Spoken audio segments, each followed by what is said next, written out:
प्रिय छात्रों, मैं रामपाल मीणा से आचार्य इतिहास एलबीएस गवर्नमेंट कॉलेज कोटपुतली। आज मैं बीए पार्ट थर्ड के पेपर सेकंड के विश्व इतिहास के पूर्व में दिए गए व्याख्यान को आगे बढ़ा रहा हूँ। व्याख्यान का नाम है वर्साई की संधि। गत व्याख्यान में मैंने वर्साई की संधि की पृष्ठभूमि के बारे में चर्चा की थी। अब मैं इस संधि के बारे में आगे आपसे चर्चा कर रहा हूँ। तो छात्रों, वर्साई की संधि में प्रमुख राष्ट्र और उनके प्रतिनिधि कौन कौन थे, पहले मैं इस बारे में चर्चा कर रहा हूँ।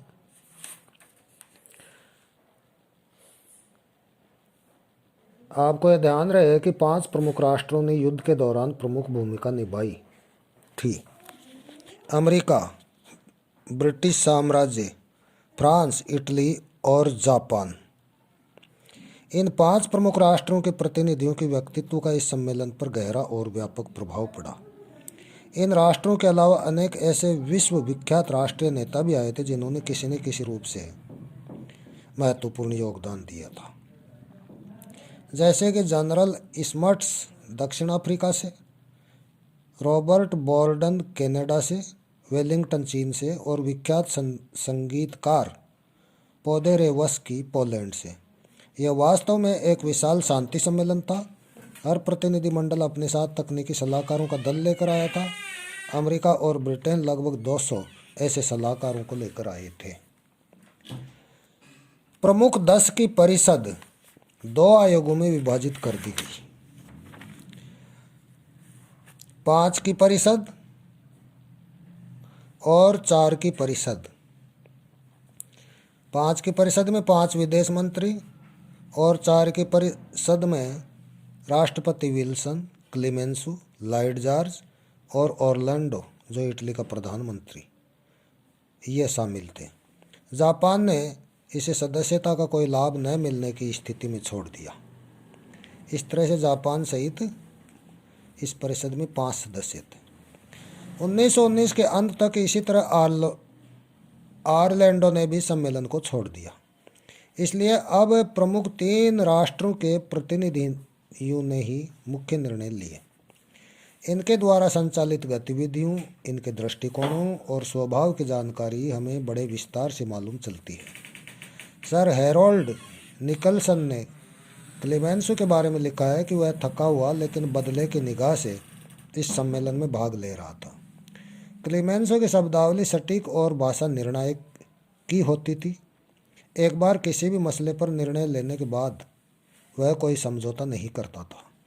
अमेरिका का राष्ट्रपति ऐसा प्रतीत होता था कि मानो कोई कूटनीतिज्ञ नहीं बल्कि कोई धार्मिक नेता हो, जो इस बात की निगरानी रख रहा हो कि कोई सदस्य नैतिक दृष्टि से गलत कदम तो नहीं उठा रहा। लॉयड जॉर्ज इस सम्मेलन के लिए सबसे उपयुक्त व्यक्ति था। वह बड़ी दूरदर्शिता के साथ अपने राष्ट्र की रक्षा कर रहा था। उस हर कदम के प्रति वह जागरूक था जिससे उसके राष्ट्र ब्रिटेन के हितों की रक्षा नहीं हो रही हो। प्रजातंत्रीय राष्ट्र में अभ्यास से प्राप्त बौद्धिक संतुलन और पैनी दृष्टि उसमें पर्याप्त थी। दिसंबर 1918 के चुनाव में लॉयड जॉर्ज की चुनाव में विजय हुई थी। फलतः उसका आत्मविश्वास बढ़ा हुआ था। दूसरी तरफ विल्सन की स्थिति बड़ी विकट थी। अमेरिका में उसका विरोधी दल प्रतिनिधि सभा और सीनेट दोनों में ही विजयी हुआ था। यह व्यक्ति यूरोप को प्रजातंत्रीय संदेश और नैतिक मूल्यों का पाठ पढ़ा रहा था, किंतु दुर्भाग्य से उसने अपने राष्ट्र में बहुमत खो दिया। अब वर्साई की शांति सम्मेलन के प्रमुख आधार कौन कौन से थे, इस बारे में मैं आपसे चर्चा करूंगा। दुर्भाग्य से शांति सम्मेलन में भाग लेने वाले प्रतिनिधियों के पास कोई ठोस कार्यक्रम या पूर्व निर्धारित ऐसा कोई सिद्धांत नहीं था जो कि सर्वमान्य हो। रूस की क्रांति से और अमेरिका के युद्ध में भाग लेने से मित्र राष्ट्रों के उद्देश्यों में परिवर्तन आना स्वाभाविक था। विल्सन और जर्मनी के राजनयिकों ने इस बात पर बल दिया कि उन्होंने विल्सन के सिद्धांतों के आधार पर युद्ध बंद किया है। इसका अर्थ था कि युद्ध के समय की गई यूरोपीय राष्ट्रों द्वारा विभिन्न संधियों का कोई अर्थ नहीं है अगर शुद्ध रूप से विल्सन के 14 सूत्रों को आधार मान लिया जाता। इसलिए शांति सम्मेलन में परस्पर विरोधी विचारधारा और यथार्थवादी दृष्टिकोण को ध्यान में रखकर ही निर्णय लिए गए। अब विल्सन के 14 सूत्र कौन कौन से थे, जिनके आधार पर जर्मनी ने सशर्त युद्ध बंद किया था। जर्मनी ने अंतिम रूप से समर्पण राष्ट्रपति विल्सन के 5 नवंबर 1918 के नोट के आधार पर ही किया था। इस नोट में यह कहा गया था कि मित्र राष्ट्र इस बात पर सहमत हैं कि जर्मनी के साथ संधि के आधार राष्ट्रपति विल्सन के 8 जनवरी 1918 के व्याख्यान होंगे, जिनमें निम्नलिखित 14 सूत्रों की घोषणा की गई थी। अब इन 14 सत्रों का सिलसिलेवार विवरण इस प्रकार है। नंबर 1, भविष्य में शांति संधियां प्रकट रूप से की जाएं और गुप्त कूटनीति का सहारा नहीं लिया जाए। नंबर 2, शांति तथा युद्ध दोनों स्थितियों में समुद्रों पर सबके लिए स्वतंत्रता रहे और वे सब देशों के लिए खुले रहें। नंबर 3, अंतर्राष्ट्रीय व्यापार के मार्ग से आर्थिक बाधाएं हटा दी जाए। नंबर 4, शस्त्रों में कटौती हो। नंबर 5, अधिक लोगों का ध्यान रखकर उनके हितों की रक्षा करते हुए औपनिवेशिक दावों का निष्पक्ष निर्णय हो। नंबर 6, रूस को विकास के लिए पूर्ण अवसर प्रदान किया जाए। नंबर 7, जर्मनी द्वारा बेल्जियम की भूमि को खाली कर दिया जाए और यथापूर्व स्थिति को स्थापित किया जाए। नंबर 8, इसी प्रकार फ्रांस की भूमि को खाली कर यथापूर्व स्थिति स्थापित की जाए और अल्सास लारेन प्रदेश फ्रांस को वापस लौटा दिए जाए। नंबर 9, राष्ट्रीयता के सिद्धांतों के आधार पर इटली की सीमाओं का समाधान हो। नंबर 10, ऑस्ट्रिया हंगरी के लोगों को स्वायत्त शासन का अधिकार प्राप्त हो। नंबर 11, सर्बिया, मोंटेनिग्रो तथा रोमानिया को केंद्रीय राष्ट्रों के अधिकार से खाली करवा कर पूर्व की स्थिति में पहुंचा दिया जाए। सर्बिया के समुद्र तट पर निकास स्थल प्राप्त हो। नंबर 12, तुर्की के साम्राज्य के विशुद्ध तुर्की प्रदेश की संप्रभुता सुरक्षित रहे और शेष भागों को स्वायत्त शासन प्राप्त हों। डार्डेनलीज बॉस्फोरस के जलडमरू मध्य को सभी राष्ट्रों के जहाज़ों के यातायात की स्वतंत्रता हो। नंबर 13, स्वतंत्र पोलैंड का निर्माण हो और उसे समुद्र तक पहुंचने की सुविधा दी जाए। नंबर 14, छोटे बड़े सभी राष्ट्रों को समान रूप से राजनीतिक व्यवस्था, स्वतंत्रता और प्रादेशिक अखंडता का आश्वासन देने के लिए एक राष्ट्र संघ की स्थापना की जाए। राष्ट्रपति का दूसरा महत्वपूर्ण व्याख्यान कांग्रेस के समक्ष 18 फरवरी 1918 को दिया गया, जिसमें उन्होंने संधियों के न्यायपूर्ण होने तथा युद्ध से संबंधित प्रदेशों की व्यवस्था करते समय आत्मनिर्णय के सिद्धांत का पालन करने को कहा था। सभी प्रदेशों की व्यवस्था वहां के निवासियों को ध्यान में रखकर की जाएगी।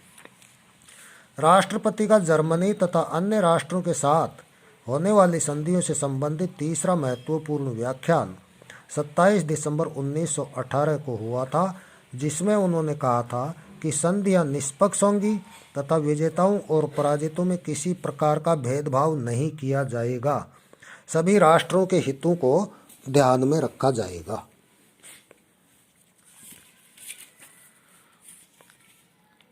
अब जो गुप्त संधियां की गई थी प्रथम विश्व युद्ध के दौरान,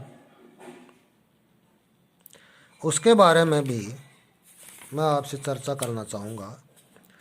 राष्ट्रपति विल्सन द्वारा घोषणा और प्रथम विश्व युद्ध के दौरान की गई गुप्त संधियों में विरोधाभास था। राष्ट्रपति विल्सन किसी भी प्रकार के गुप्त समझौतों और संधियों के विरुद्ध थे, लेकिन युद्ध जनित आवश्यकताओं के प्रभाव में 2 प्रमुख गुप्त संधियां हुई। अप्रैल 1915 में लंदन की संधि तथा फरवरी 1917 की आंग्ल जापान संधि। लंदन की संधि के आधार पर इटली ने युद्ध में भाग लिया था। इटली को ट्रेंटिनो, गोर्जिया, ग्राडिस्का, ऑस्ट्रिया तथा उसके पास के द्वीप टाइरोल, फ्यूम को छोड़कर अन्य सभी बंदरगाहों सहित डालमेसिया, अल्बानिया में बेलोना का जिला और डोडेकेनीज देने का बंटवारा होना तय हुआ, जिसमें उसे फ्रांस तथा इंग्लैंड के बराबर हिस्सा दिया जाएगा, और अगर जर्मनी के उपनिवेशों का बंटवारा होगा तो उसमें भी उसे हिस्सा मिलना तय हुआ। युद्ध के उपरांत इस संधि की शर्तों की पालना नहीं की गई, क्योंकि ब्रिटेन और फ्रांस ने इन्हें मानने से इनकार कर दिया। इटली में निरंकुश सत्ता मुसोलिनी के हाथ में आने से मुसोलिनी द्वारा इटली को न्याय नहीं मिलने की बात पर जोर दिया गया और यह मांग की गई कि इटली को वे प्रदेश मिलने चाहिए जिनका लंदन संधि में उल्लेख किया गया था। अब छात्रों, पेरिस के शांति सम्मेलन में कौन कौन सी संधियां की गई, उनके बारे में मैं आपको संक्षेप में बताना चाहूँगा। पेरिस में मुख्यतः 5 संधियां हुई थी, जो इस प्रकार है। नंबर 1, जर्मनी के साथ वर्साई की संधि 28 जून 1919 ईस्वी। नंबर 2, ऑस्ट्रिया के साथ सेंट जर्मेन की संधि 10 सितंबर 1919 ईस्वी। नंबर 3, बुल्गारिया के साथ नुईली की संधि 27 नवंबर 1919 को। नंबर 4, हंगरी के साथ त्रियानो की संधि 4 जून 1920 को। और नंबर 5, तुर्की के साथ सेब्रे की संधि, ये 10 अगस्त 1920 को हुई थी। उपरोक्त संधियों में वर्साई की संधि सबसे महत्वपूर्ण थी। इन संधियों पर निर्णय की स्थिति में पहुंचने के पूर्व अनेक जटिल समस्याओं का सामना विशेषज्ञों को करना पड़ा था।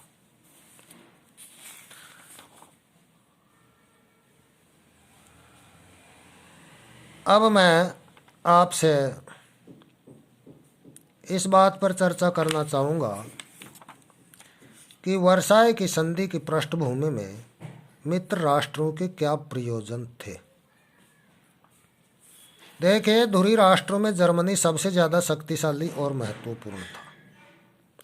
जर्मनी की शक्ति से फ्रांस तथा अन्य पड़ोसी यूरोपीय राष्ट्र आतंकित थे। ये सभी राष्ट्र चाहते थे कि जर्मनी भविष्य में उन पर कभी युद्ध आरोपित न कर सके, इसलिए वे जर्मनी पर ऐसा प्रतिबंध लगा देना चाहते थे ताकि यह राष्ट्र कभी आक्रमण की स्थिति में न रहे। वर्साई की संधि की पृष्ठभूमि में मित्र राष्ट्रों के निम्नलिखित प्रयोजन थे।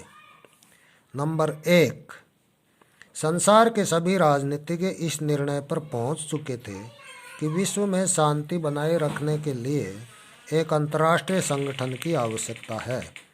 एक ऐसा राष्ट्र संघ जो विभिन्न प्रकार की उपजी समस्याओं का समाधान ढूंढ सकने में सक्षम हो तथा एक ऐसे वातावरण को बनाने में सहयोग प्रदान करे जिससे युद्ध की स्थिति उत्पन्न न हो सके। नंबर 2, सबसे ज़्यादा असुरक्षा के विचार से फ्रांस घिरा हुआ था, क्योंकि 1870 और फिर 1914 में 2 बार फ्रांस पर जर्मनी ने आक्रमण किया था और फ्रांस के महत्वपूर्ण प्रदेशों को छीनने में जर्मनी को सफलता मिली थी। अतः फ्रांस सबसे ज़्यादा यह चाहता था कि उसकी शक्ति पर रोक लगाई जा सके। फ्रांस के राजनीतिज्ञों का यह मानना था कि रायन नदी के पश्चिम के प्रदेश को जर्मनी से पृथक करके एक ऐसे मध्यवर्ती प्रदेश का निर्माण किया जाए जिस पर विश्व के अन्य राष्ट्रों की सहमति से फ्रांस का नियंत्रण या प्रभाव रहे। नंबर 3, राष्ट्रीयता एवं आत्मनिर्णय के सिद्धांत के आधार पर यूरोप के अनेक राष्ट्रों के पुनर्निर्माण की आवश्यकता थी। यूरोपीय राष्ट्र अपने प्रभाव क्षेत्र को बढ़ाने के उत्सुक थे।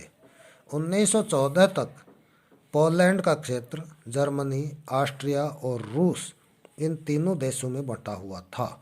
अब पोलैंड इन खोए हुए प्रदेशों को प्राप्त करने का इच्छुक था। इसी श्रेणी में चेकोस्लोवाकिया भी था, जो नवनिर्मित राष्ट्र था, लेकिन उन प्रदेशों को प्राप्त करने का इच्छुक था जिन पर जर्मनी का अधिकार था। किंतु जो प्राकृतिक दृष्टि से चेकोस्लोवाकिया के अधीन होने चाहिए थे। नंबर 4, सभी बड़े यूरोपीय राष्ट्रों के औपनिवेशिक साम्राज्य थे। जर्मनी भी इसमें सम्मिलित था। युद्ध के बाद यह समस्या उत्पन्न हुई कि जर्मनी के उपनिवेशों की क्या स्थिति हो। जर्मनी के उपनिवेशों पर यूरोपीय राज्यों ने कब्जा कर लिया था। नंबर 5, विजयी मित्र राष्ट्र इस बात से सहमत थे कि जर्मनी और सहयोगी राष्ट्र ही युद्ध के लिए उत्तरदायी थे। इस युद्ध से विजयी राष्ट्रों को असीमित हानि हुई थी। इसी तरह से पराजित राष्ट्रों को भी अप्रत्याशित आर्थिक हानि उठानी पड़ी थी। मित्र राष्ट्रों का यह मानना था कि पराजित राष्ट्रों को क्षतिपूर्ति करनी चाहिए, लेकिन क्षतिपूर्ति की राशि और शर्तें क्या हों, इस विषय में कोई राय नहीं बन पाई थी। पराजित राष्ट्रों के साथ यह समस्या भी थी कि वे इस योग्य ही नहीं थे कि किसी भी राशि का भुगतान कर पाते, अतः उनके लिए आर्थिक दृष्टि से उभरना आवश्यक था। नंबर 6, जर्मनी की सैनिक शक्ति को भी ये मित्र राष्ट्र कम करना चाहते थे। ये जर्मनी की नाविक और थल सेना में कटौती करना चाहते थे और ऐसे कारखानों पर नियंत्रण चाहते थे जिसके परिणाम स्वरूप अस्त्र शस्त्रों पर प्रतिबंध हो सके। युद्ध की सामग्री इतनी सीमित कर देने पर विचार चल रहा था कि सैन्य दृष्टि से जर्मनी भविष्य में कभी प्रभावी रूप से शक्तिशाली न हो सके।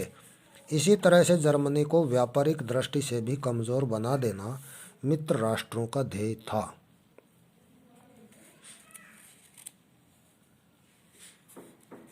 अब वर्साय की संधि पर हस्ताक्षर के दौरान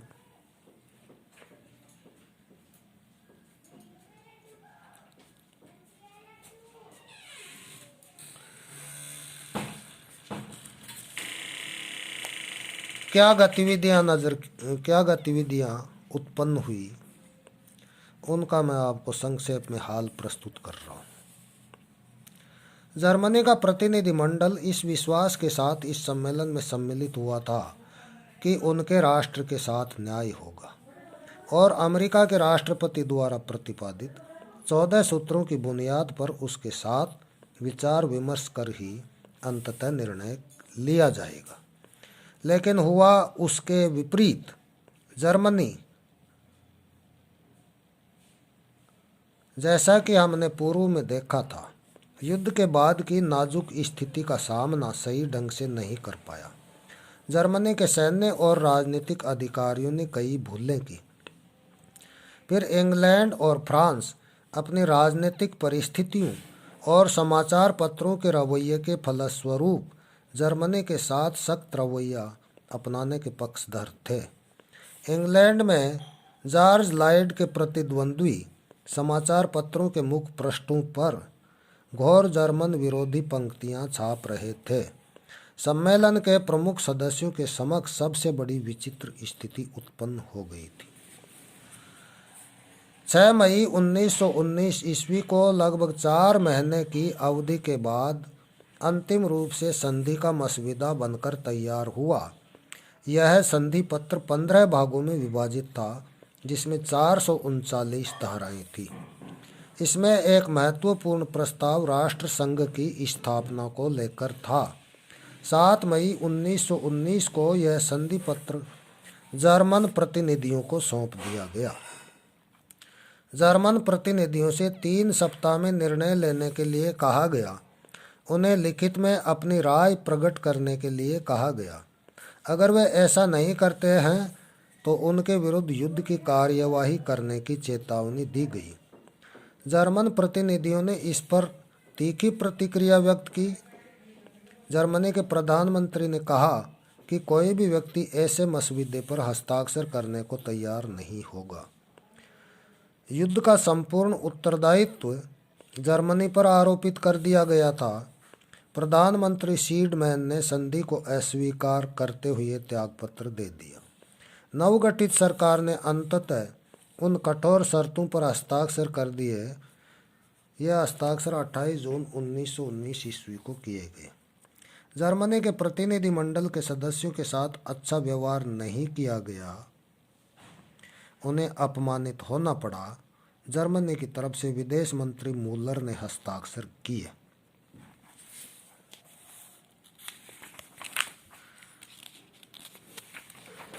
अब छात्रों, ऐसी कौन सी वर्साई की संधि की धाराएं थी जो जर्मनी के विरुद्ध थी और जिन पर जर्मनी हस्ताक्षर नहीं करना चाहता था?